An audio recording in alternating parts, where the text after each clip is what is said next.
Isang businessman na nagsisimula pa lamang noon sa kanyang negosyo ang hindi makalimutan ang ginawang tulong ni Chris Aquino sa kanya noong busy pa si Chris sa kanyang show na Chris TV.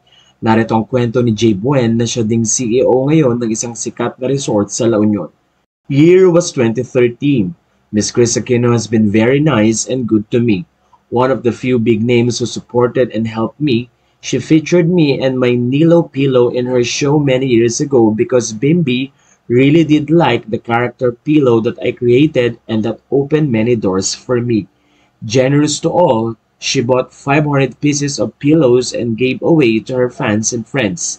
Kwento pa ni Jay, sinubukan niyang kumustahin ang lagay ni Chris Aquino at umaasang makakadalo ulit si Chris sa La Union kapag nasa Pilipinas na ito. I just messaged her through Darla last year asking if she's doing fine already, and Darla said she's coming back to the Philippines and might have a new show. When she came back to the Philippines, I got so excited because Darla mentioned that she is bringing Miss Chris again to Ohana Way. Wow, and that's another feature will happen. Imagine how it will help and boost my business if it pushes through. Anything she touches becomes gold. But just few days ago, I saw her post that her situation is not good. Dahil sa mga naitulong sa kanya ni Chris, hiling ni Jay ang tuluyang paggaling nito at nakiusap din na ipag-pray si Chris. Now I just want to give back the goodness she did to me through this prayer. Asking whoever is reading this message, please join me and let's pray for her. This may just be a little gesture, but prayer can be a powerful tool if it's genuine and from the heart. Lord Jesus, thank you that you love Miss Chris Aquino. I know that you hate that whatever illness is doing to her.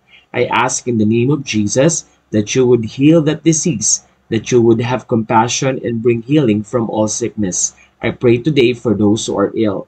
At Chris Aquino, I am praying for your recovery. Samantala sa malaking pagbabago na ipinakita ni Chris na kung saan ay nadagdagan na ang kanyang timbang, maraming mga netizen at followers niya ang umaasang muling makukuha ni Chris ang lakas ng katawan upang makapagbigay din ng pagmamahal hindi lamang sa kanyang anak na sina Bimbi, kundi na rin sa mga fans na patuloy na naghihintay sa kanya. Kaya naman patuloy na kagalingan ang ipinagdarasal ng karamihan para kay Chris Aquino.